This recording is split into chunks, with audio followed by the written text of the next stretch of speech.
And we're live. Are we? Hello. Are you sure?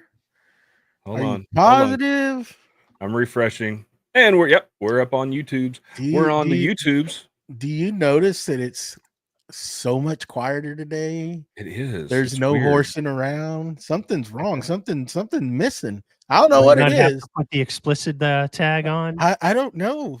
Is somebody missing? Because you're usually laughing and carrying on by now and getting distracted. But anyhow. No, here, hold on. We'll make it up.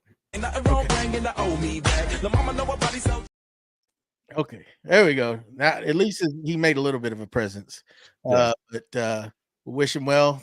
He starts feeling better, but our buddy Matt's not with us tonight. So here we go. We're gonna try to make him proud.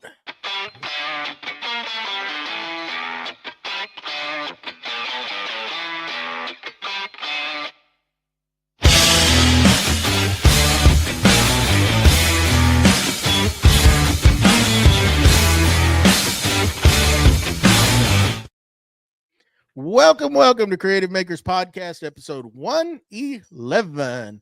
I'm Joey with Steelblade Woodworks, joined by our hosts, Byroms. I messed up. BJ with Byroms Custom Woodworks, Matt with Wackey Works, the most famous mustache of all, the Mustachio, and our special guest today, Mr. Steve I. Link in the bio. How's everybody? Hello. Matt's here in spirit. In spirit. It threw me off because I usually go right to him, and it threw me off. He's not here, but he's causing a ruckus even without his presence. Oh yeah. What's going on, guys? What's up? What's going on? Much. Hey, everybody. How's everybody doing today? How's the weather in everybody's area today? Hot. Yep. I'm ready for a cool down already. I'm ready. I don't know about you, but next week we're not supposed to break out of the 80s. I'm excited. Y'all northerners. It actually could. What, 6 hours? Well, yeah, it's still a long way. It's still a long way. But yeah, it was warm today, and then it cooled off by the end of the day. It was a nice breeze. Yeah. First day back in the shop was gone all last week, and it was good to get out here and mess around a little bit. Just wasn't fun with the heat, but you know how to fix that, right? Sure, I do. Wait a month and let the weather cool down, and you'll be fine. Exactly. I think those things will never make an appearance. I don't know yet. At some point. One of these days. Why don't we get it on, bud? Let's get into it. Let's get into this beautiful thing. Let's get into that beautiful, beautiful segment that we like to call What's Glue with You, sponsored by the wonderful and amazing Boss Dog Glue. Before we get into What's Glue with You, let's hit on some Boss Dog Glue. Why don't we? Okay. There you go. So do it. They do have a couple sales going on. Still, my personal recommendation is the Big Boss Box. You're going to get all four. You're going to get a 16-ounce bottle of all four glues, and then a bottle of all of the CA glues with activator. I love the CA glue. Have a little story about the CA glue today. They got that, and you can also pick up the Triple Dog deal. So it's the clear, tan, and dark, the brown, the darker glue. And right now it's on sale for $36.99. That is a heck of a deal for 3 16-ounce bottles of glue. And I can promise you, once you go ahead and order that, you're going to be ordering by the gallon after that, because you're going to love the glue so much. It is absolutely awesome. So go over there, show Boss Dog some glue, Boss Dog some love. Sorry, can't talk today. Show him some glue. Show him some glue. Hey, it's all right. It's good. It's good. Show him some glue by buying some love. No, show him some love by buying some glue. You're not going to regret it. It is definitely become my only and my go-to glue in my shop, as I can probably say the same for the others on the podcast right now. And not just because they are a wonderful sponsor of the show, we've been using it long before then. Absolutely love it. And yeah, it's awesome. If I could add to it, I dabbled a little bit in gluing my fingers today a little bit. No, I'm just kidding. The nozzle on those 16-ounce bottles is absolutely wonderful. I love it. That thing is so much better than the competitors. And I learned a little trick I didn't know that, if you unscrew just a little bit and then you could pull that nozzle, it opens it. So when you're done, you can just snap it back down instead of just having to screw it all the way back in like I thought it was. So I didn't know that. It's pretty cool. Yeah, I was like messing with it the other day. Well, here it is right here. I have some extra caps. See, it just open, close. And then when you're done at the end of the day, quarter turn, lock it up. It's locked up. That's Nice. nice. So, I'll say, talking about the nozzle, what I like about it is I was using some last night. I left the lid open, forgot to close it, got to doing something else, forgot to close it, came back today, picked it up, peeled the dried glue off the top, and just started using it again. I've other bottles like that where if that happens, the whole nozzle is dried up. It's gross. I've yet to have that happen with the nozzle that they put on those 16-ounce bottles. So yeah, they're awesome. Well, all right. Well, let's get into this segment. And per tradition, we have a guest on today. As we all know, we know and love Mr. Steve. Steve, what's glue with you? What's new in the shop this week, brother? Well, not a lot this week. I'm actually been a little under the weather most of the week with recovering from some COVID. So I didn't get as much time in the shop as I had liked. But if I go back to last week, I did get myself one of those big boxes of Boss Dog glue. I picked up on their deal that they were running. So I did get a chance to use some of that the other day.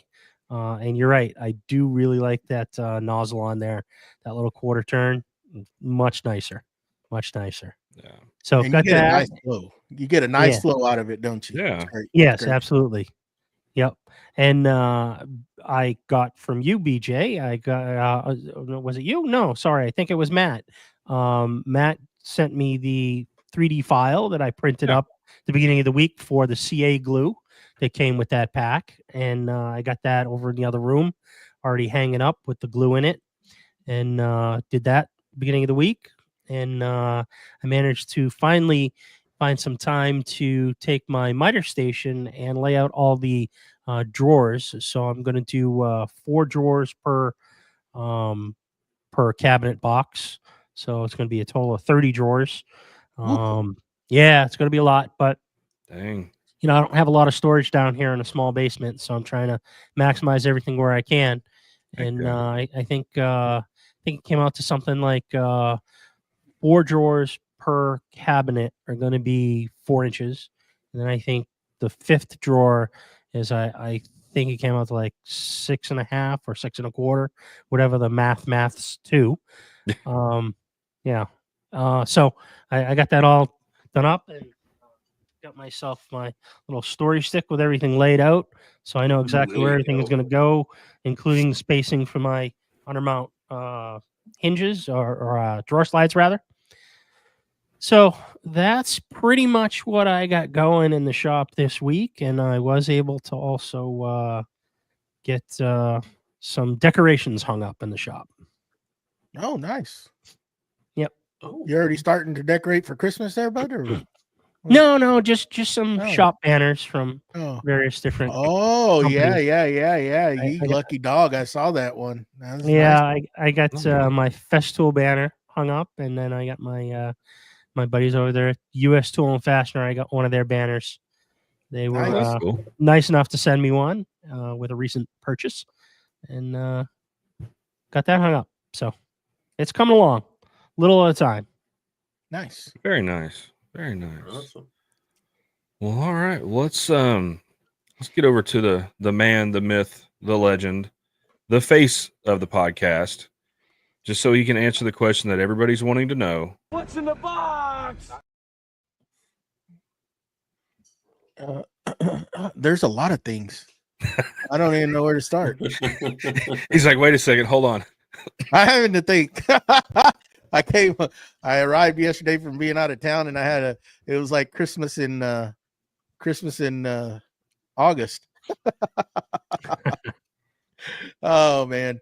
But messed around in the shop today, still working on that organization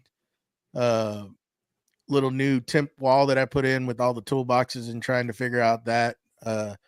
Also kind of just looking at the layout of the shop. I'm going to change it up a little bit. Got some stuff on the way. And just planning out. I want to move some stuff. I want to move that CNC again and put it in a different position or area in the shop. And it's going to open up for a bench project involving some MFT tables. And then I'm also going to redo the outfeed table for my table saws as well. It's going to actually make a little more room. It's gonna kind of cut down on the space that I'm using with all these different tables, and some of those tables just need to go. Kind of taking a page out of Steve's question he asked us the other day about how long do you keep stuff in the shop before you get rid of it. And I think those tables they're good to have, but they're taking up a lot of room, a lot of square footage, and they need to go to make room for other things. I don't really need those big tables the way they are set up. So I'm going to downsize a little bit, and that's going to open up a lot of space, I think. And so got a lot of stuff to do, just need the time to do it. But very nice. Yeah. Yep. We so I made a little cabinet today to go in between those metal uppers that I put in. Because you can't get those metal uppers anymore. They discontinued them. Go figure. Which I really wanted that so to look, kind of symmetrical up there, but I ended up splitting them apart and making a cabinet that's just going to be probably I haven't decided if I'm going to put a door on it or just leave it open shelved to store some stuff, but it kind of breaks it up and looks a little symmetrical the way I have it. You got metal cabinets on both sides with the one that's different in the middle, just kind of divides it up. Looks pretty good. So been working on that and trying to fill up those toolboxes, getting stuff off of tabletops so that I can make room. So when I do start moving, I'm not transferring stuff from one space to another and just piling. So that way it keeps tops clear. So I have stuff to work on. So, that about does it for me. Just need it to cool off a little bit. It's stupid hot, but anyhow, how about you, Mr. Mustachio? What's glue with you? Oh, well, let's see. I get a lot of stuff done. Work's been busy, and we got the dog spayed a week ago this past Thursday, and they gave us some like antibiotics, but they didn't give us any kind of like painkillers or anything, and she can't. What? They told us not to even let her like walk her. So that was interesting the couple days after, because she acted like she didn't just get a massive incision in her on her belly and everything. I did call our vet, and she was able to prescribe us some. I forget what drug they gave us, but it kind of knocks her out. I mean, she's just got so much energy. She's almost 1. She's gonna be 1 year old in 4 days, actually. But we're getting close. I think I might take her for a walk tomorrow. Her stitches look good. That's good. She's eating, drinking, everything's good. So that's been really stressful. I did spend some time yesterday on Printful to design some shirts and stuff. When I first bought shirts, I got them through Custom Ink, and I paid like upfront for them, and that was really, really expensive. I would not recommend doing that. And you're sitting on stock, so I'm going to kind of pivot and do Printful instead.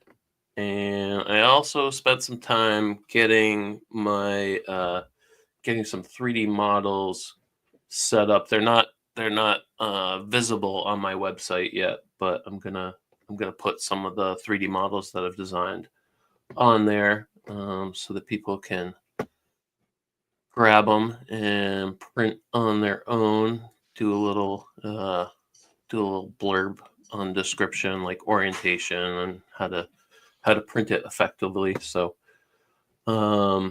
yeah, just trying to get some stuff up on the website. I mean, digital files are almost like a win-win. There's nothing really negative until that one person buys it and then just puts it out there. So it's gonna happen.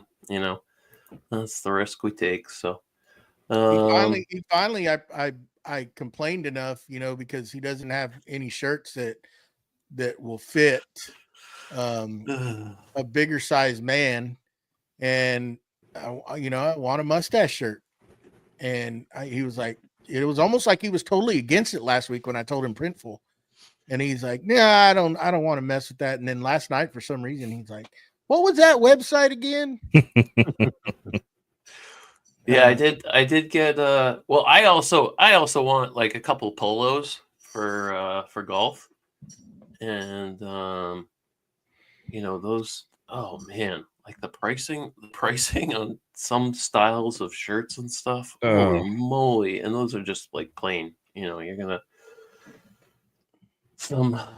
but yeah, that should be good. I do want to kind of get rid of the remaining stock that I have.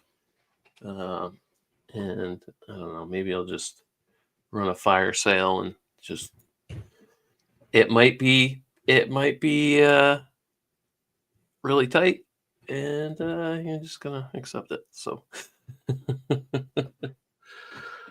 that's about it for me. What about you, BJ? What's glue with you? What's glue with me, man? It's been a crazy week.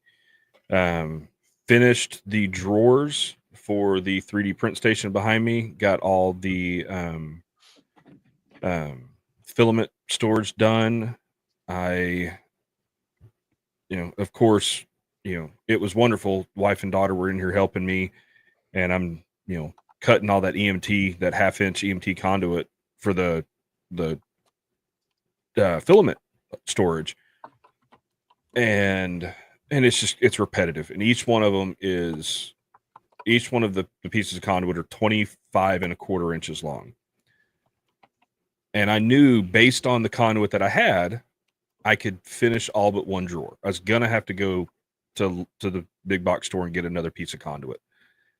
Well, of course, I'm talking, they're asking questions, and I lay out the tape measure and I mark my line and I break out the pipe cutter, which I will say, if you don't have a pipe cutter, just a small pipe cutter, one of the ones that you spin around the pipe in your toolbox, go pick one up.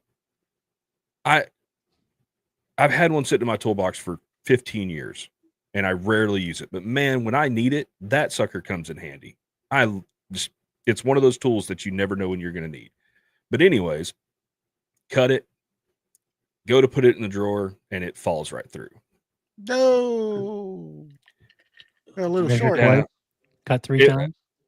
I instead of 25 1/4, I measured 24 1/4. And it was funny. My wife looks at me. She goes, "So are you going to go to Lowe's now or later?" I was like, "I'll be back in about 30 minutes." So I went and bought the conduit. And what's funny is that's my second trip to Lowe's today. That's actually not bad. Just 2 trips. 2 trips, yeah, it's not bad. But the first trip, so I got a new tool this week. What'd you get? I got a 15-inch Grizzly Extreme Edition planer. Nice. With the spiral head. Good buddy of mine, and I thought he was going to be, I guess he's not in the chat. I thought he was going to be in here. Buddy of mine down the road, goes by Pork Belly Woodworks, upgraded and got himself a 20-inch Grizzly planer. And that thing is a beast. I helped him set it up yesterday. We ended up having to get another friend with a tractor out there to get it off the pallet because that thing's like 950 pounds. And so he sold me his old one. And of course, the plug that the electrician put in for me was not the right plug. It wasn't. It What'd you wasn't. put in? Well, it was a 20 amp plug, but it wasn't a twist lock. It was just a regular 20 amp plug for 240. Yeah. And Isn't that what that has? it did. Or But did he upgrade it? He had the Well, twist lock. he had plug. he had a 30 amp twist lock. Ah, okay. And so I was like, well, I'll just go buy a new plug-in for it. At $15, I'll replace it, no big deal. Well, I plugged it in and I walked away and went back to look at it. And so, here's your wall, plug it in. I walked away and the plug's doing this. And so I walked back over, plugged it back in, and it drops. And that just didn't make me feel all warm and fuzzy inside with, the two leads off a 240 plug sticking out in the world. So I went to Lowe's and I bought a 20 amp twist lock plug or outlet and plug and just said, forget it. I'd rather be safe. It's not that big of a deal. It took me 10 minutes to swap out the plugs, got it all wired up, got it hooked up to my dust collection and pressed that power button. And oh my gosh. Does it suck? Oh, the dust collection sucks. That's what I meant. But all I can say is my ear pro in the shop is going to get a lot less use now because that thing is quiet. I was amazed because I'm coming from the DeWalt 735, which that thing is a streaming banshee. And this thing, twice as powerful, if not more, bigger, but it is just so quiet. And granted, I only ran pine through it. I was running some 2x6s just to test the dust collection. And it's night and day. Oh, it was amazing. So definitely worth the upgrade. I'm trying to think, what else did I do today? That's really about it. That's about my week. I worked a lot at the day job, but still try to get some shop time in. But yeah. It's always a good week when you get new tools. It is, yeah. And it's and looking at, like, I'm pretty much set because my goal this year or within a year was to upgrade my planer and get a floor standing drill press. I've got both of those now. So I'm kind of set tool wise for now. I don't really see anything else that I need to upgrade. Nice. I'm sure Joey will find something else that I need, but Said no one ever. I don't Yeah. think I have. I think I have all the tools I need. Yeah, right. I mean, like, that would make a drastic difference in my shop. So We can help you spend your money. I know. Oh, I we did sell love my. helping. You know I that's did a bunch money. of nonsense, right? Yeah, That's a bunch of nonsense. My wife's I'll watching. in- My wife's watching. Okay, I And have so to, is mine. It doesn't Yeah. matter. But I did sell my drum sander this week. Oh, good. Yeah, Nice. yeah. A guy that's getting into woodworking said he's been looking for one. So yeah, Nice. So you still got a planer you got to sell? I still got a planer I need to sell. So if there's anybody listening that's in the DFW area that is looking for a new planer that's already got the Sheelix upgrade, because it's the DeWalt 735 with the Sheelix upgrade, shoot me a message and we'll make a deal. So because right now it's just taking up floor space. There you go. So yeah, all right. Well, Mustachio, you got some people you want to thank. Yes, I do. We have some awesome people out there that are helping us support this show, and I would like to list them off right now. And I will start with Scott from Willow Creek Lumber, Don from What's Next Woodworking, Victor from Whim Designs, Tyler from Forge 3D, And our special guest this evening, Steve from Steve I Design. There you You go. guys rock. We love you. Can't thank you enough for your support. And should I do the announcement? Sure. The contest. No. Sure. No. With The other going announcement. on here. Sure. Yeah. I don't know. What are you talking about? We just got that's okay. So Steve is going to be our first Oh, yeah. teacher Oh, for our top tier patrons, and he is going to give us a quick-ish demo on kind of planes and chisels and the basics. We'll probably have a follow-up on this, but this is going to be the first episode for patrons only, and Top tier Top patrons. tier. Yep. Here. Yep. So we're gonna kind of have a little creative makers podcast school, I guess you could say. Yep. And yeah, we're excited to get that started. We have plans to do other people in the future, and we'll see where it goes. So It's going to be nice. You're going to get a good catalog of different training so you can learn and learn the basics and then go dive deep into stuff. So it's something that Wackerle had come up with a long time ago and wanted to do this. We've talked about it, and we think it's a pretty good idea to bring this to everybody, to our top tier patrons, and let them, if you have suggestions of things that you might want to learn about or whatnot, and let us know. And we're going to try to get that going and have a catalog of things that people can go back and study. And if you're wanting to learn hand planes, I think, Steve, we're going to go with the basic, something basic, just to kind of get entry level, know what a plane is, what it's for, what the different types are for, and then we'll get more depth into it. And then other things. I know BJ and Matt, those type. And BJ and Matt do resin. I'm versed in a lot of things as far as like leather work and whatnot, 3D printing. I mean, we can get our buddy Tyler in. We got a lot of things planned. So when you do have some certain questions on things, it'd be cool to be able to revert back to that and look at it. But yeah, cool deal. So, and on that, with the Patreon stuff, the contest is still going through October 31st. The Creative Maker Build Off teamed up with Boss Dog Glue. So get those projects out there. I think we've had a couple that we've been tagged in. Yep. Correct me if I'm wrong. I Okay. think you're right. Yeah.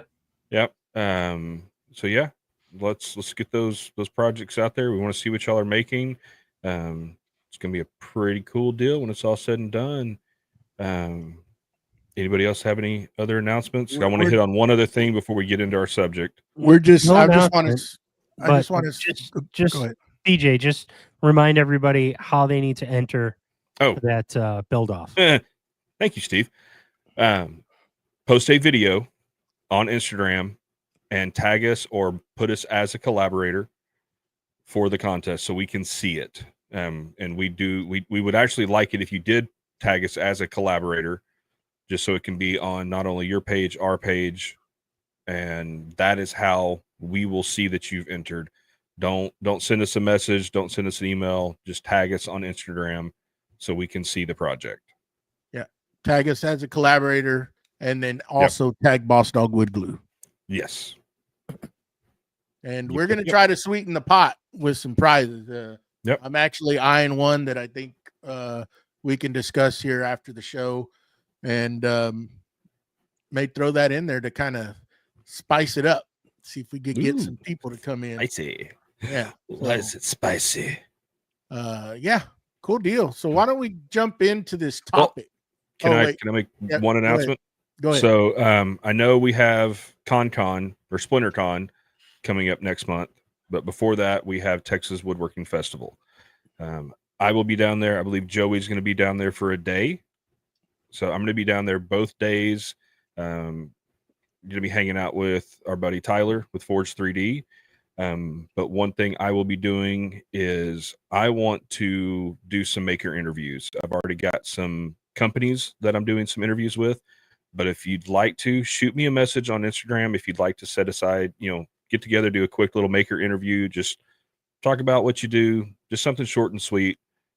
Just like to get some video and some stuff for Woodwork for the festival this year. We didn't plan it out well last year. I'll try to pencil you in, bud. Okay, I appreciate that. So. And if you don't want to be on camera, hey, that's cool. But if you just want to, but definitely stop by and say hi. If you see me, stop by and say hi. So, love to meet everybody. All right, gonna be fun. Hopefully, we get to see a lot of people this year. Last year was crazy. It was, yeah. A lot of people. This year's going to be even worse.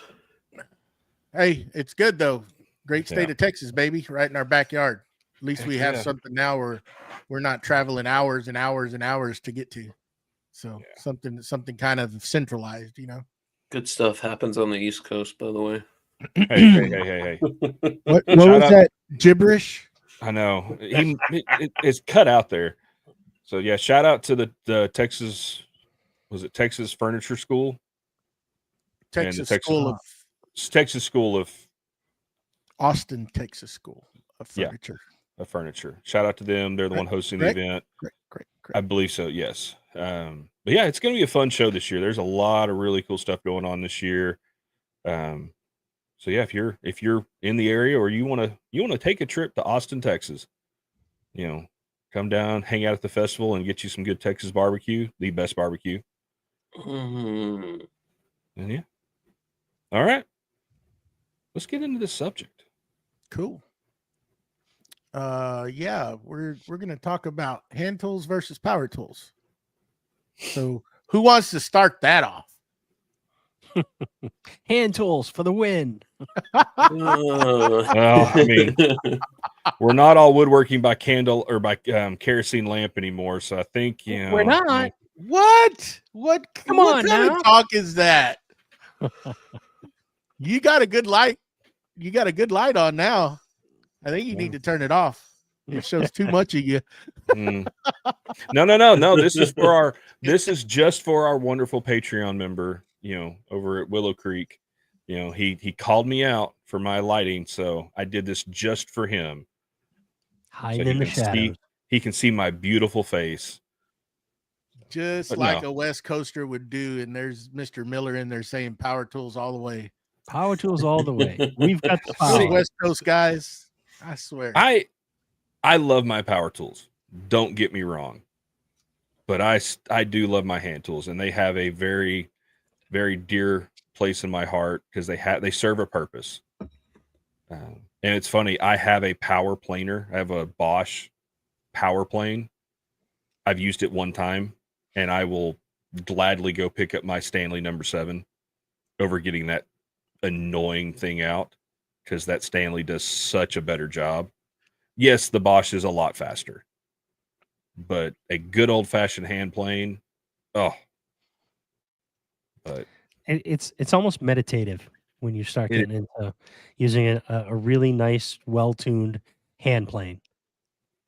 It's just there's something about it that even to just finish stuff, even card scraper over sanding is just very, I don't know, cathartic. I don't know what the right word is. It's enjoyable. I'm going to make it brighter just for you, Scott. No. Darker, please. Darker. Lurking in the shadows. They're always out there, them guys.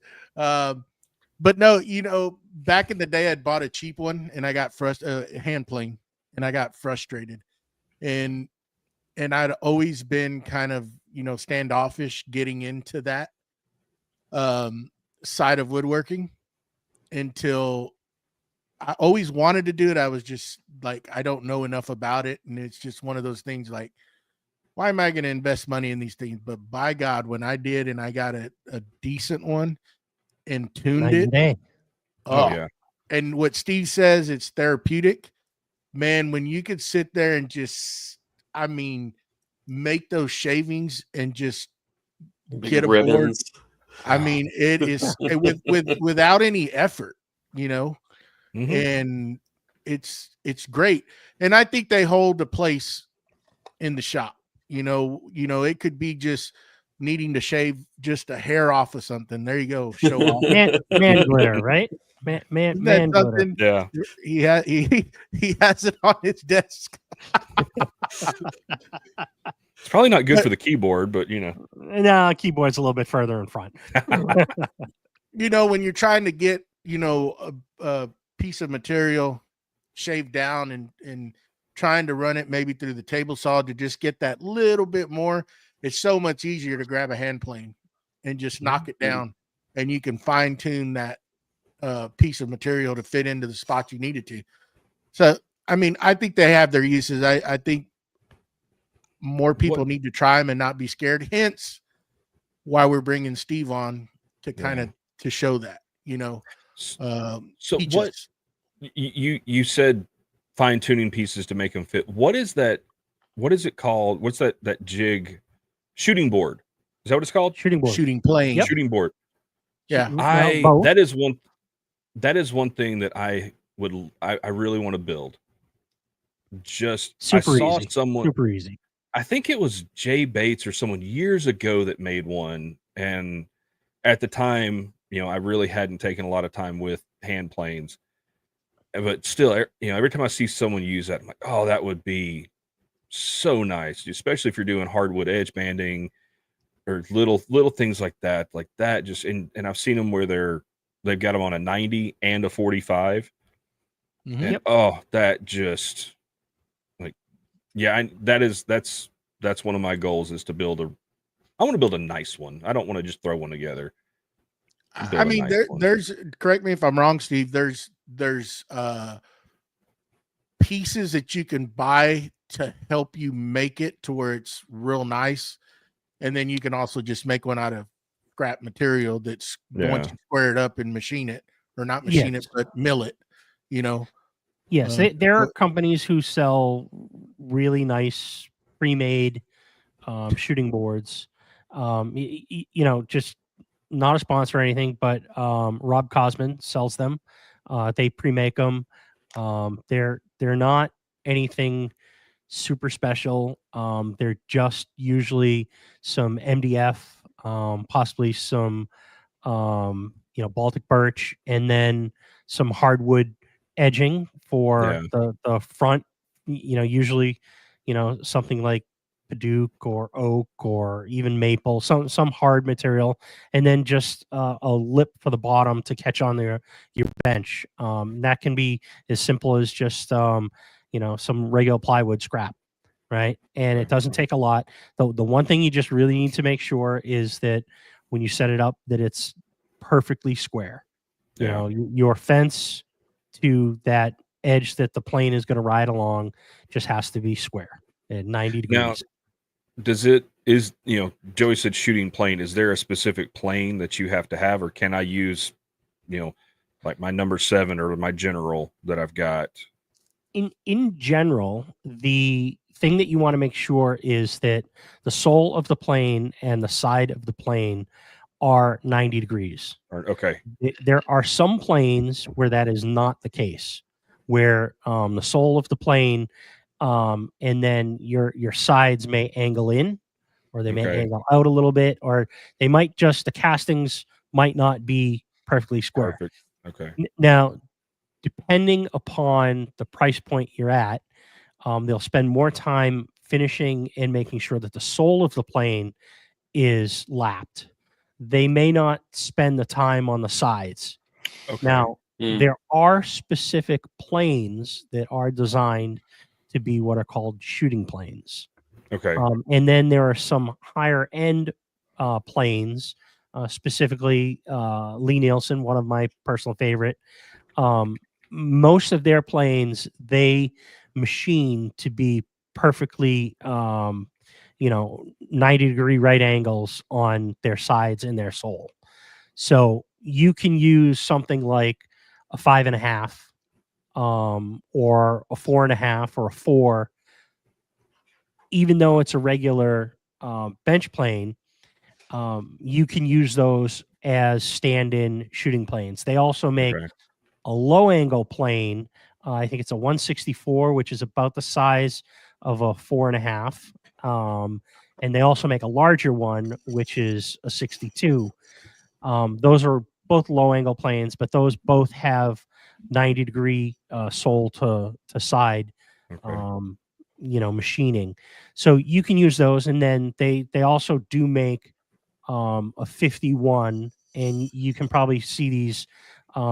Stanley and Bailey were the first to make those, and made them popular. And these are basically copies of those that Lee Okay. Nielsen and many other plane makers use. That Stanley Bailey form factor. Okay. Hmm. Oh, cool. And what those are specifically made for shooting boards. And what they are is they're a 90-degree angle, and the blade and handle is bedded at a 45-degree angle. So it's not like it's on its side. It's actually, perfectly 90-degree angle, sole to side. And then your handle is at a 45-degree angle instead of Okay. parallel to the Look, bench, right? probably be easier to use, especially if you're doing it a lot. Yeah, A little exactly. more creature And comfort. And they're and heavier too, so yeah, it helps, especially when you start getting into shooting end grain. That hmm that mass and the weight of a heavier plane is going to be far less fatiguing than using a Okay. smaller plane like a bench plane, like a 3 or a 4, or even a block plane. You can shoot with a block plane as long as the sole and the side are at a square 90-degree angle. Yeah. It's just you're going to use that for a lot smaller things, right? You're not going to try to shoot the end grain of a 2-inch maple butcher block, Oh, right? yeah. Okay. So Okay. hence where your power tools come in, and then I see those, and correct me if I'm wrong. I see where hand tools would come in. Let's just say you're making more intricate things like just a style of a picture frame where you're not getting that perfect 90-degree angle, right? Or 45 per se. Yeah. Yep. And that's where you can come in and fine tune it, because maybe your power tool is not set up to give you an exact 45, and that's where you can come in and fine tune it with the shooting plane, right? By shooting absolutely. it and getting it just perfect. Yep. So hence, I guess that's why they have a place, and it's nice to have them in your shop. Absolutely. I'm not going to sugarcoat it. I consider myself a hybrid woodworker. Yeah. I'm the type of person that's going to take all of my raw lumber, and I'm going to run it through my power joiner and planer and get it down to where it needs to be. And I'm going to rip things on, miter saws and table saws. And then as I get further along in the process of my project, I'm going to use hand tools for more of the fit and finish and the final steps, Yeah. if I can. And especially if there's large amount of repetitive cuts, it's going to be much easier using a power tool at that point. Oh, yeah. I can Oh, see yeah. that. So And in drilling and stuff, I mean, it's not like you're breaking out a bit and brace. No, drill that holes. is actually one of the things I do not have. One of the I few would not hand tools I That's don't have. I have one actually. I actually have a bit and brace set. It was my great grandfather's. I've used it one Mhm. time to see what it was like, and I was like, "Wow, my power drill is so much nicer." a lot Yes. nicer. I Sitting get there it. I doing get that. I get it. That's what they had back in the day, especially if you're cutting big, big holes for dowels and stuff for timber framing. I get that. I think there's something to be said for exploring the way things used to be done Mhm. and learning that process. And I think as a maker or a woodworker or whatever, using the newer technologies and seeing how they evolved, and I don't know, gives you a better appreciation Yeah. for how much nicer some of the newer tech is. Oh yeah, I mean my grandfather had a like a construction book that has like how to frame a door, how to do this, how to do this, how to do this, and I don't remember when it was published, maybe 70s or something, and like some of those techniques and stuff that they mentioned, those are no longer used at all, like completely outdated. Yeah. There's newer better ways and safer also. There's power I have- tools. There's Yeah, power there's power tools. tools that also. achieve that. It's funny. I was at I love going to half price books or just random bookstores and finding woodworking books. Mhm. And I found one, and it was, I forget the name of it. I'll have to go. It's on my bookshelf, and it was like the new age something or some kind of woodworking. And 90% of the book is it's hand saws, chisels, all that stuff. And then towards the end, they're like, they talk a little bit about using an electric circular saw and stuff like that. And it's like, so it's kind of that interim where, power tools were getting a little more commonplace, but it was, no, everybody's got, a hand saw and a chisel and a plane and this, in their shop, or at their house or whatever. But yeah, But I get, oh, go ahead. it gets to the point where, if you, like what y'all are saying, if you want to learn how they did things back in the day, Mhm. if you really deeply want to learn, like hand saws, you bring up a good point. When you're making dovetails, if you're doing hand dovetails, right now, there's so Oh. much technology out there where they have box joint jigs. You could put a dovetail router bit on a router and get those joints, right? Or you can try to challenge yourself and learn how to hold that saw steady. And there's things out there that can help you get yourself used to the angles that you need to where you can get it close and then come back and fine tune it with the chisel.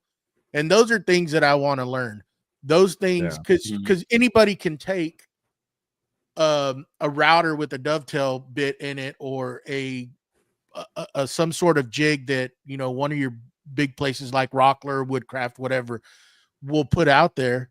But when you can challenge yourself and actually do that by hand, I think there's more of an appreciation when you can make those hand cut box joints or dovetails, and they're beautiful, and to challenge yourself. That's kind of where I'm at. Yeah, I could take a tool and do it. It's easy, right? But when you can take those hand tools and challenge yourself to make those kind of joints, I think it's pretty cool. Yeah. I think that you start at different levels in this hobby, and then once you get to a certain point, now you want to try to challenge yourself and refine your skill, right? And start learning those techniques, and that's where these hand tools come in to see if you can achieve the same thing you can with the tool. 100%. Yep. I mean, like I had a project. It was like a wedding arbor that I was making for a friend of mine. I had never done a mortise and tenon before. I'm just like, well, let's try this. I don't have a mortising machine or anything. Like, I don't think a lot. That's a very custom, like specific tool, and I just hogged the drill down. I'm like, well, let's see how we can use this chisel effectively. And it was ugly. It does. I mean, but like I got the job done, I guess. That was one of my very early projects, and it you just kind of build up from there. Like you just kind of come in a little slower, not as drastic, and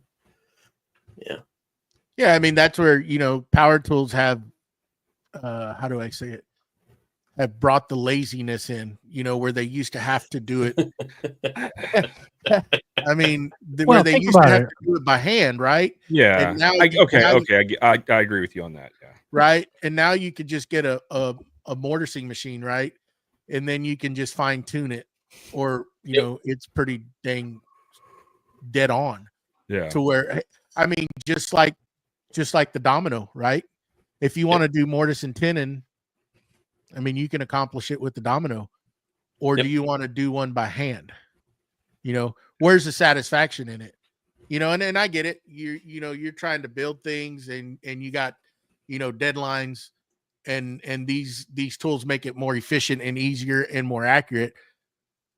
Or do you want to try to challenge yourself? Like, if you're not doing a business type deal where you can sit there and you can, train yourself to do these things and accomplish those same deals. Yeah, it takes a little longer and a lot more sweat equity in it.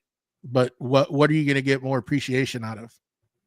So Steve, with you being, like you said, a hybrid woodworker, you're finishing a piece, you're getting ready to finish, to put your finish on, whatever. Are you breaking out a sander? Or are you breaking out a cabinet scraper, or low angle plane, or how? I mean, I get sanders easier, and I've seen the argument that, oh no, using a cabinet scraper, using this, the finish is going to be so much prettier, or whatever. What are you doing? Yeah, so I think it depends a little bit on the project. Most of my cabinets and everything, I'm going to reach for a sander. If it's plywood cabinets, if I'm doing plywood, most of that's going to be pre-finished. So the only thing that I might be dealing with is edge banding on those, or a face frame or something like that. When I start getting into solid wood pieces, that's all. I'm going to lean more towards hand planes and scrapers, as opposed to sanding if I can. Okay. If we're talking about furniture, that's almost always going to be hand planes and scrapers, and sanding only if I absolutely need to, and I can't get something into that area to get it to a finished, smoothness that I want. So I guess it depends. Everything I like to try and do is card scraper is the final finish. And, if you have a well-tuned cabinet scraper or card scraper, it's just as smooth, if not smoother than most sandpaper. And when you take into account what the finishes that you're going to put on it, most finishes you probably don't want to go above 180, maybe 220 at the max. Beyond that, you're starting to burnish the wood and the surface, and you're going to create issues where you're not actually going to have enough bite for the finish to adhere to. So if you end up going to like 400 or 600 on sandpaper, you're really burnishing that wood, and you're going to end up with failures in your if you're going to use a wipe on poly, or you're going to spray it or something like that, you risk it actually not adhering and peeling and cracking and lifting. So for myself, it's mostly hand planes and card scrapers. I will say that the guitar that I built recently, I used hand scraper for the front and the back and the sides where I could. There are certainly some areas where it just lended itself. The neck, for instance, it was all mostly sandpaper. So just because there were so many different curves and contours that kind of had to be dealt with. But yeah, that's it. So and can you achieve that too? Like you say, card scrapers, they do have scraper plane scrapers, right? Yes, they do. Yep.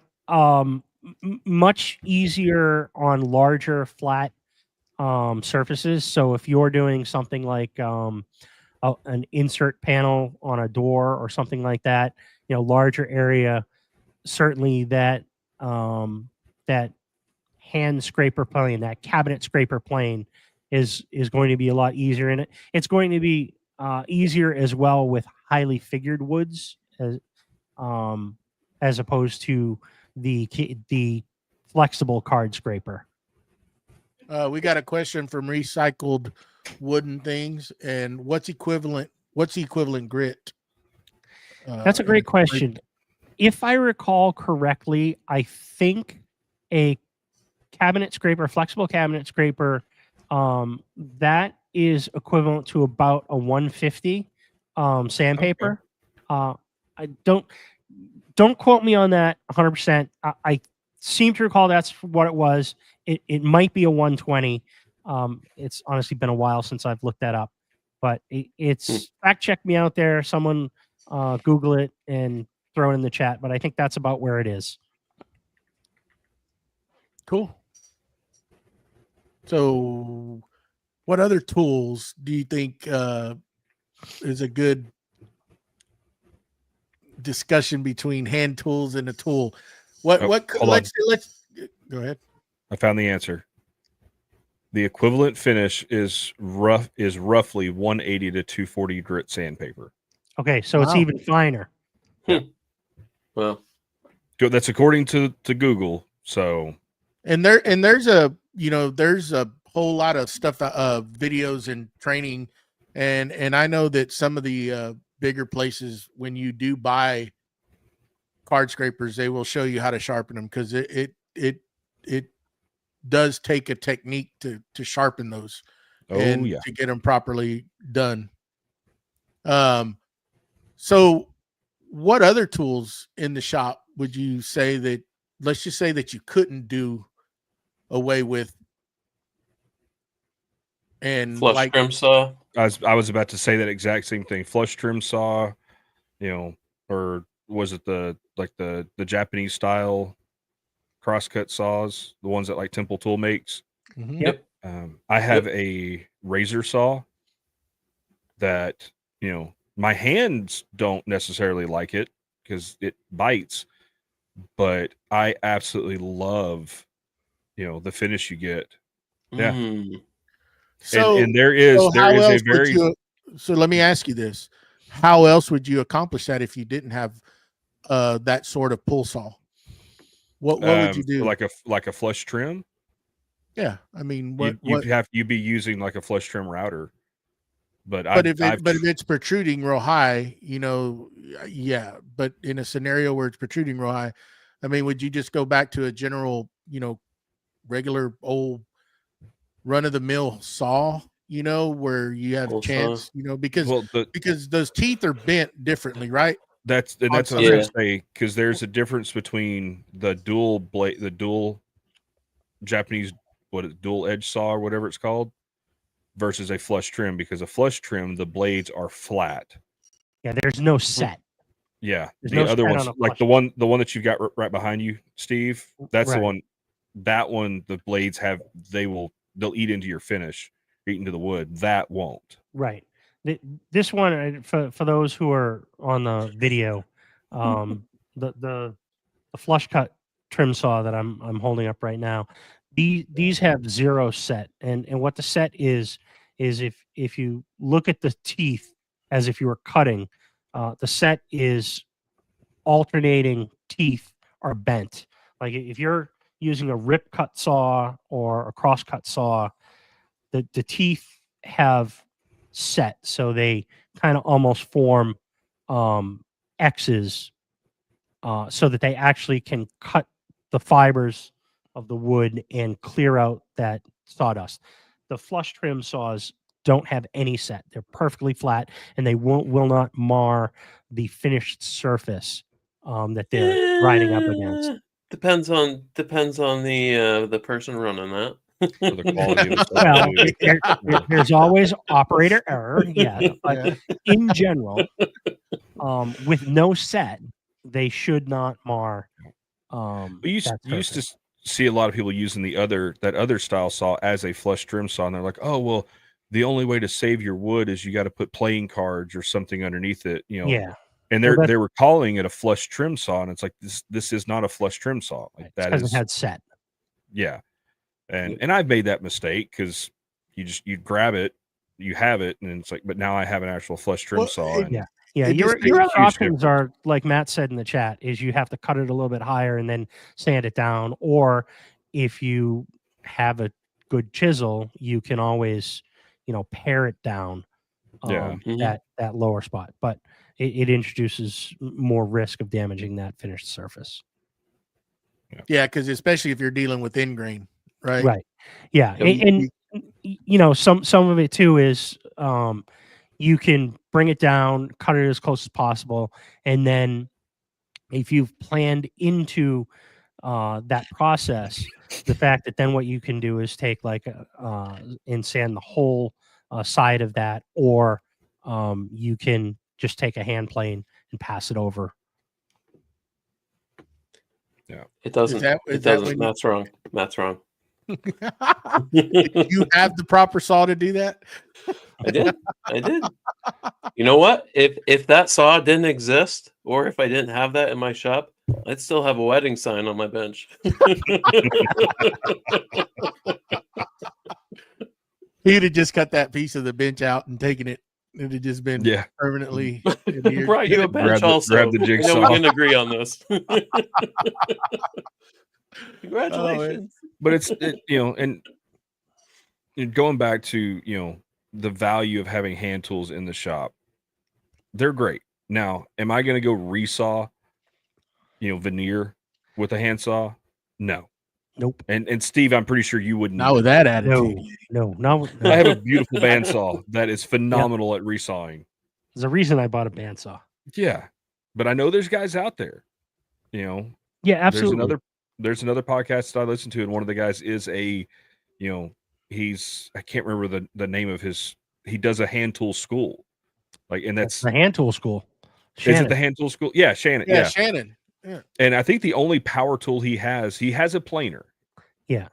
But that's it. He hand resaws stuff, and I've watched some of those videos, and it's like, good grief. I get it. You get a perfectly tuned saw, and you're doing it. You have the body motions down, and because I know a lot of that is how you hold your body, and how that has a lot to do with it. And mechanics.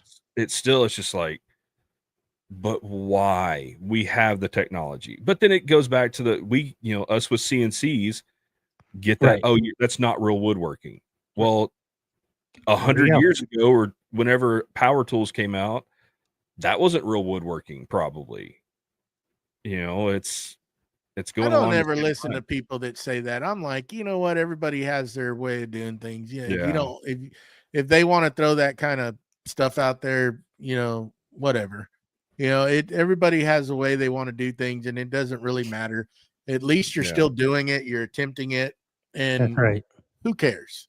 Just get out there and make something. Yeah, do it how you want. Yeah, no judgment. But I do believe every shop you got to have. I don't think you can truly function without some form of hand tools, whether it's even just as simple as a handsaw or a hammer. Yeah. Or let's not even go hammer, a mallet. Yep. Sometimes you just got to give it that little bit of love tap. You need a persuader. Yeah. Yeah. Every cutting tool today is just a chisel that's been modified. Yeah. At the end of the day, yes. Right. Yep. It is just a chisel in some way, shape, or form. And it's absolutely.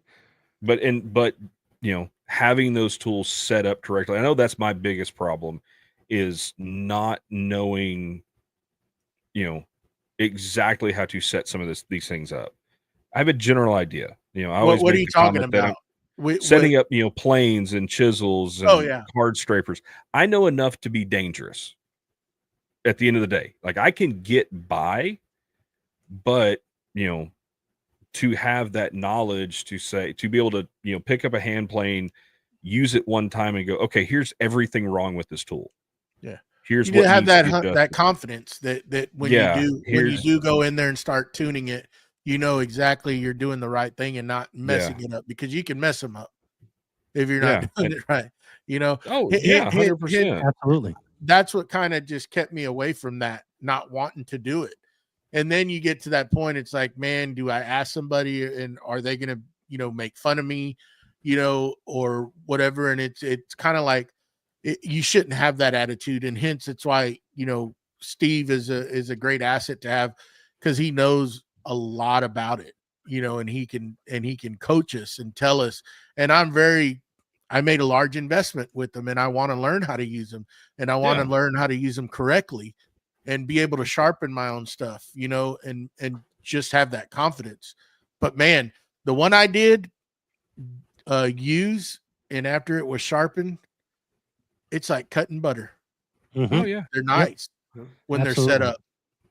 They're nice. And I've heard, I don't know who I heard, maybe it was Steve or somebody, but and it probably is that you can, if you don't know, that's why a lot of people get that they don't want to use them, because they'll end up getting one of the cheaper ones, which you can tune a cheap one and make it work right, but they don't know how to actually tune it.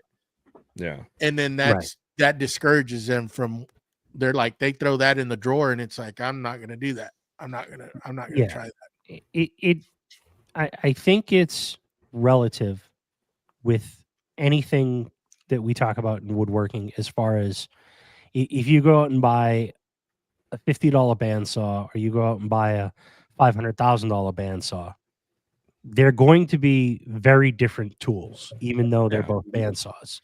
And the amount that you spend is, I think, proportional to how easy it's going to be for you to be up and running. Yeah. You spend $50 for a bandsaw, and it takes you 6 weeks to tune it in order to make your first cut square. Or you spend $500,000 and you take it out of the crate and flip it on, and the thing cuts perfectly square. There's value in the fact that it was pre-tuned from the factory. Right?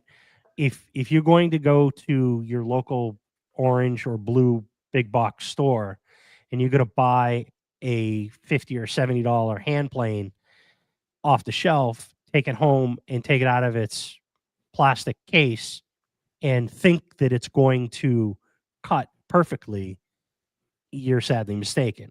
It's going to take you a good number of hours to get that tuned to where it's going to cut to a satisfactory state that will make you happy.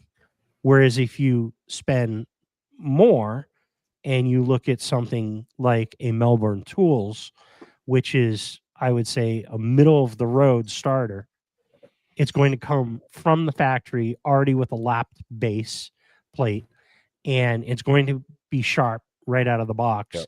And it's going to give you a far better user experience out of the box. Still going to need to be tuned, still may need to be touched up, but it is going to get you a heck of a lot closer to making adequate shavings and cuts that will make you happy and have a sense of accomplishment at the end of 30 minutes with it, as opposed to the one from the big box store. Well, and that's with a lot of tools too. And like 100%. I look at hand saws. I bought I actually think it's a DeWalt handsaw, because I needed one. We were going somewhere and I just run to the store, grab a saw because I forgot one. Yep. Did it cut through the wood that I was cutting? Yes, it did. Was it a nasty, ugly looking cut? Oh my God, yes. And then you look at, like, even because I'm not a huge fan of Western saws. I don't like the push cut. I prefer what's Japanese or pull saws. I think to me it's more natural, I guess. I don't know. I always have been drawn more towards the Japanese style pull saw versus I think because you got better control. I think you got better control. I think it falls back to body mechanics. Yeah. Whereas that pull stroke where you're pulling in towards you, there's less chance of you going off to one side or the other, as with a push, because the push is using larger muscle group and your body mechanics are very different than on the pull stroke. Yeah. And I I've think had that's the why a lot of people feel more comfortable with Yeah. that Japanese style pull. And I've had the opportunity to use what is it, Bad Axe saws, and they make Great an saw. absolutely phenomenal saw.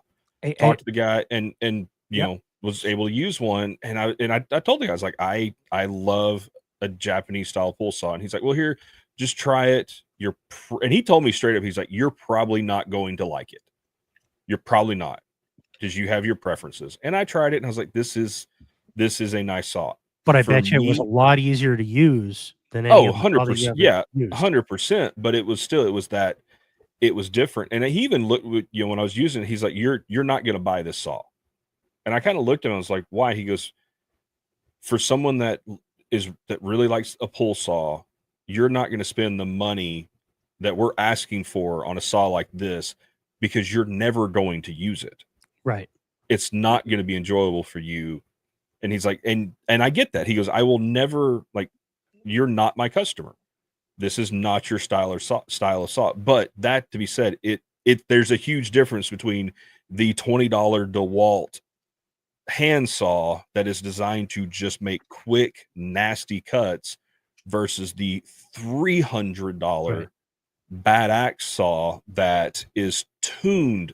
And he went through all the stuff that they do before it ever leaves their factory. Yep. And how much they go into those saws, and how if something goes wrong, you can send it back and all this, and you get what you pay for. And it boils down to, what the saw was actually made for, right? The DeWalt Exactly. made for construction, I- right? Ripping Same 2x4s and, Right. and yeah, you're getting stuff. building homes. You just Yep. need cuts, right? Pine, They're not. right? Yep. They're not looking for it look nice. It's going to get covered up. Versus when you go and you buy yourself like a Temple Tool Company saw, right? For Yeah. instance, those saws are specific for different crosscut. They make the saw specifically for that task, so it gives you that good clean cut, Mhm. and with minimal fine tuning, it's finished, ready to go. Oh yeah. And that's where I think it's just education and knowing what you actually need, the right tool for the job, we could Yep. say. 100%. 100%. So here, I'm going to throw out a question to everyone, and I actually proposed this question to another podcast a while back. Tomorrow, power goes out. You have, no way to run your power tools. Do you continue woodworking and go fully hand tool, or do you go find another hobby to do? Absolutely. Go buy a generator. That wasn't part. That wasn't the scenario, Mustache. I mean, I do have my stuff. Yeah, I mean, a little bit of gas and we're back and running. But Yeah. No, absolutely, I would do it. I would keep on Yeah. going. I mean, 100%. I would. 100%. Yeah. it's gonna take a little longer. Yeah. Can I but- call, a little bit can of I learning call curve. Steve? Can I call Steve to help me? Yeah. Yeah, you can Sure. still call Steve. You just can't use your power tools anymore. Yeah. I could limp along for a little bit and then get my feet wet. And that's what's funny. So that the podcast that I sent that question to, all but one of them was like, nope, I'm gonna go read books or go do something else. It's like, just, and I get it. Some people, that's just the way they are. They don't want to mess with hand tools. Yeah, I think a lot of that comes from not having the experience of using them and, Mhm. having the knowledge to start, where to start. I don't know. I could be wrong on that, but No, I think you're 100% spot on with that comment. I think it's just because they don't have the experience and they haven't been taught properly how to do it.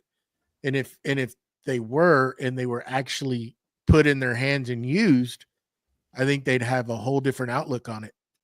I really do. It makes certain tasks easier, but you got to have that knowledge. Yeah. Right. Yeah, know how I to mean use that goes along with what we all kind of do. Like with new project, I've never done something like this before. Like it's new. You're gonna Right. go on YouTube or Yeah. go on Right. someone's page that has done that kind of project before and see how they kind of did it and stuff. And Mm. the dumbest question is the one that's not asked. That's There right. is And, there is no stupid questions. we've Never. all been there. And- We've all been in the beginning stages, just like, oh, this is going to be tricky. Like, just try. And if you think about it, I think the types of folks who get into things like woodworking or building or even art in various different aspects, they want to try to figure things out. They're problem Mhm. solvers, and they usually enjoy learning. So, they pick something, they work at it, they learn it. And I mean, just look at us, right? I mean, I got my start in working in the basement with my father and my grandfather building stuff, and that's progressed. And now I'm at the point where I've got 3D printers and I've started to get into CNCs. Each of these things are additional challenges for me to try and figure out and learn and build upon, right? So I think in general, everybody who's in woodworking is a problem solver. And it Oh, goes back to they would just have to learn a little bit more for the next challenge. I mean, we build projects based off of the challenge for a lot of us, right? I mean, you look at the big projects that are most woodworkers all really kind of want to do. They want to build their own workbench.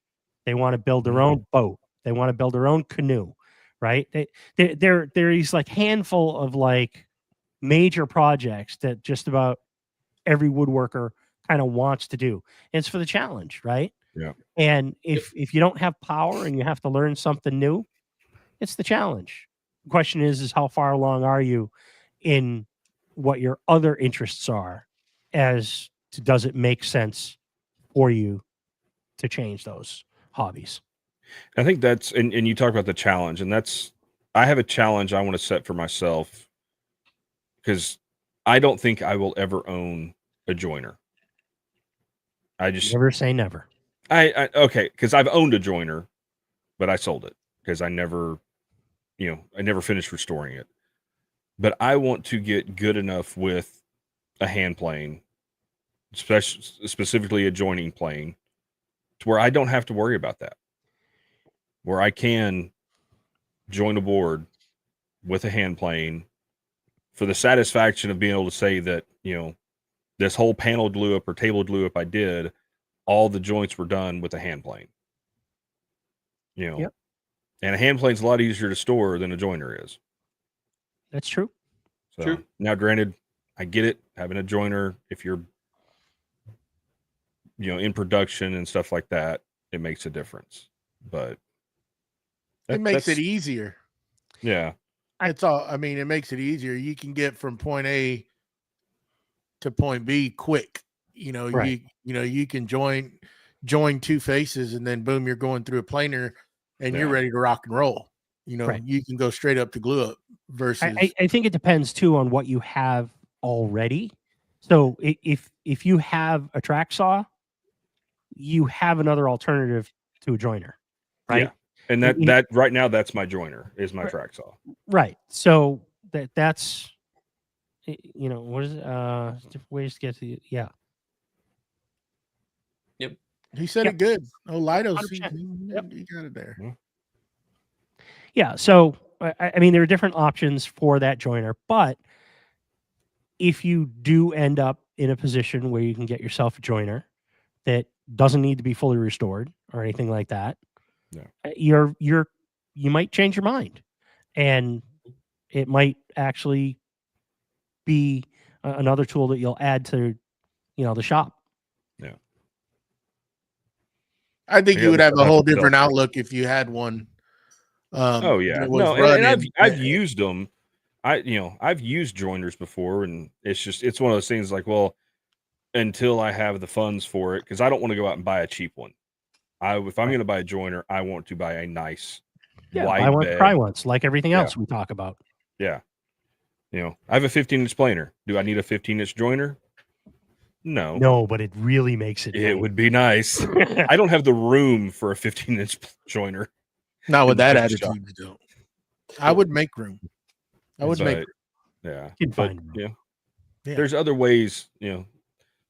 Other ways to skin a cat. At the end of the day, Absolutely. yeah. So Yeah, and that's why there's I believe that there's you should have both of them. I mean, if you can, right? I think it helps offset some of the more strenuous, some of the fine tuned stuff you need to do, right? Where I know y'all have all done it. I've done it. Where I'm like, I just need to take just a little bit off of this, and I'll run it through, and then by the time then it's just too short. yeah. Then you're like, Oh, you don't have a wood stretcher, Joey? no. Oh, I got one of those. Well, and so let me throw another scenario where I think hand tools are superior. So those of us that work with epoxy,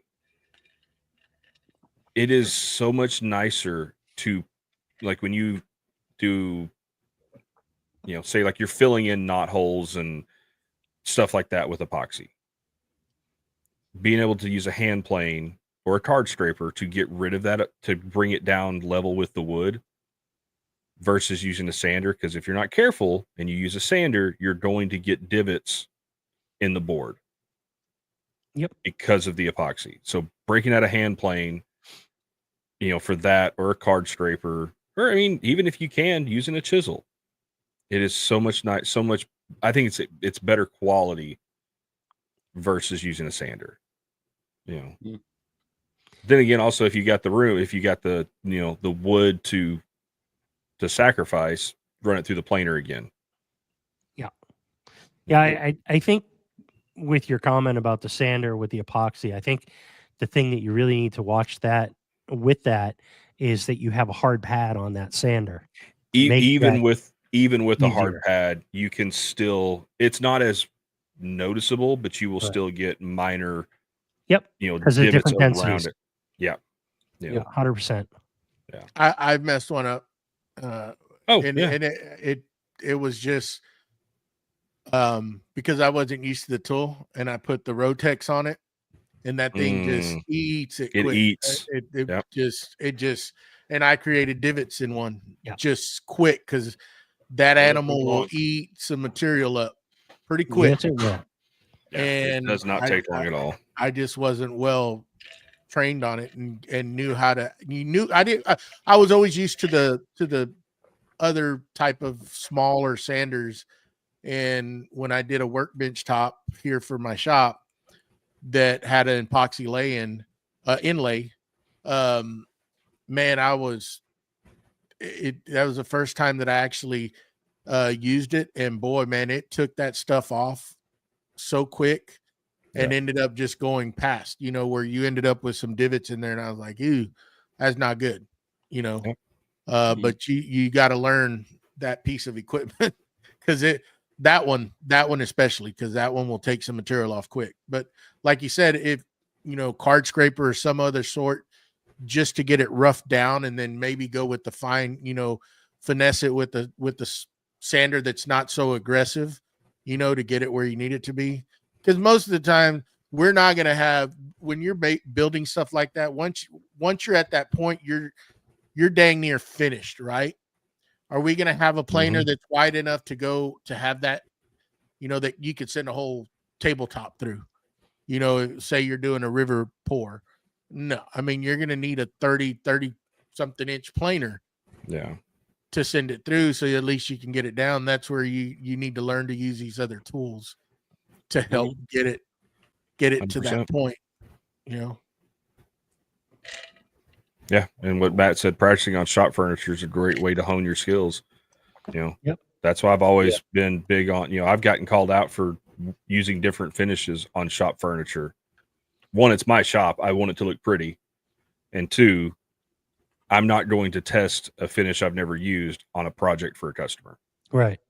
I'm going to test it on something that's going in my shop. So if I realize it's a junk finish, or I don't like the results I'm getting with it, now I don't have to start over on a customer's project. Yep. Something And also, a year later, a year later in your shop, he can see how that looks then also, you know. Yeah, that's, I mean, for instance, like the finish I use on my workbenches, I'm able to go because I'm using the same finish to refinish these tables for a restaurant. And the guy asked me, how good is it? I was like, I've got it on my workbenches and they take way more abuse than your restaurant tables do. And it looks just like it did when I put it on a year ago. And he's like, okay. The wood stretcher is part of the fall launch there, light up. Yeah. Well, anything else y'all got? No, I think we can What's the one hand tool that you guys would like to get next? Like that you don't have? Like if you know, we're talking about, most of us in here are either power tool or hybrid woodworkers, and we don't have a lot of experience with hand tools. Right? So what is the next tool that you would like to get from a hand tool perspective that you want to explore and learn more about? What is not a rabbiting plane? I'd love to have a rabbiting plane. What's the other one? Router plane. Router plane. I would love to have a router plane. But that's one of those things. If I'm going to buy one, it's a buy once, cry once. I'm not going to go buy a junk one. I want to get a nice one.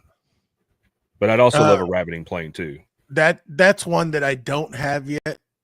Right there, BJ, is a rabbiting plane. I think I have I've got quite a bit of the other stuff, but I've been looking at them, but they're pricey. If you want to get them with, they get pretty costly. But a rabbiting plane would be one, just to try that, see how that works. I think that would be cool to use. I mean, chisel wise, I've, got various different ones, but I would have to go with that because I have all the other stuff, the majority of it, the different planes, and I've got a shooting plane. So yeah, I would have to go with that. And actually, now that I think about it, I do have a rabbiting plane. Okay. I have to finish restoring it. It's a number 45, I think. Might be. I know I sent you pictures of it. Yeah, we chatted about 45 or 47 or something. Yeah. I don't recall. I need to finish restoring it. Yeah. Matt says Western, a good set of Western saws. Yeah. How about you, Mustache? Anything? Some kind of plane. I'm embarrassed to say this, but I did buy an Amazon plane at one point. Do you still have it? It was really cheap. I do still have it. I've never used it. Maybe we'll have to chat. Maybe that'll be like a online training 2 or 3 class on how to maybe set up one of those and what it takes.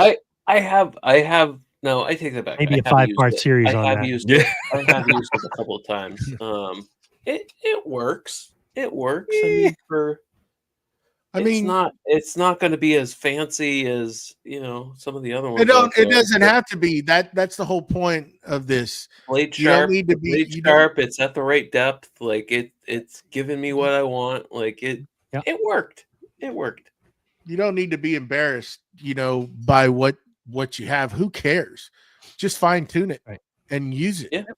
Doesn't matter. Then if you do like it, then you can progress into acquiring better quality, but make sure that you enjoy using it first. I mean, I tell you what, you will, if you get it tuned right, I just think you would love it. I mean, I was, once I got a good one, and I used what is it, the Woodcraft brand, which is Wood River. Yep.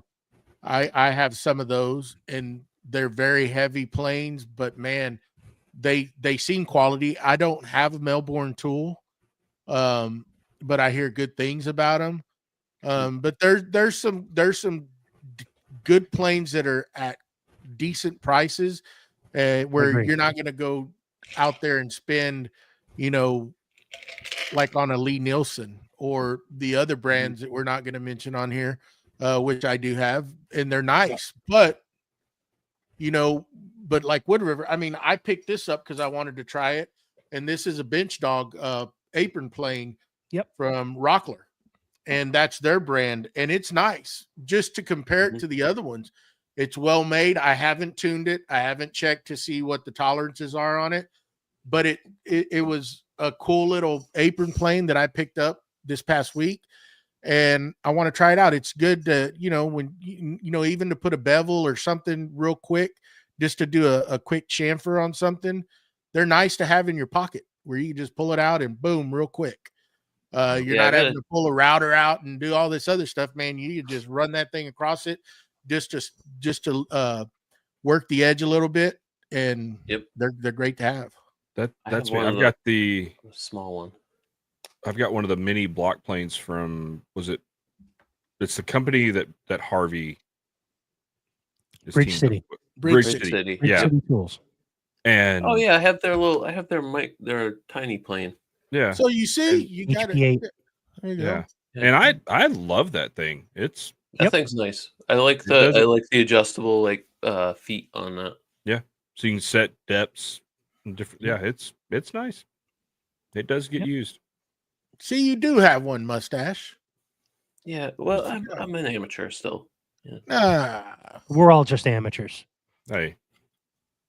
We're all learning every day, Mustache. Every day. If we're not learning something today, it's not a good day. 100%. Tomorrow. On that note, how about we cut this in this show and wrap it up. Please remember to head on over to our Spotify or iTunes and leave us a review. If you have any suggestions for show topics, you can email us at creativemakerspodcast@gmail.com. And as the banner shows, we're going to have some pretty cool stuff coming up. So if you would like to support us, head on over to patreon.com/Creative Makers Podcast. And we would welcome you with open arms, and we're going to have some good things coming up. You can be part of the team here, as one would say. And we appreciate everybody that supports us, everybody that was out in the chat asking questions and listening in today. Remember to head on over to Boss Dog Wood Glue and take advantage of the sales they're running. And we'll see y'all next week. Same time, same place. Maybe we'll have the other guy that's rowdy in here. Maybe he'll be well enough and causing some ruckus. Oh yeah, we're gonna have a very different show next week. Oh yeah, and remember, BJ, for all your questions that you need answered, get a hold of him at Byroms Custom Woodworks. Bye-bye.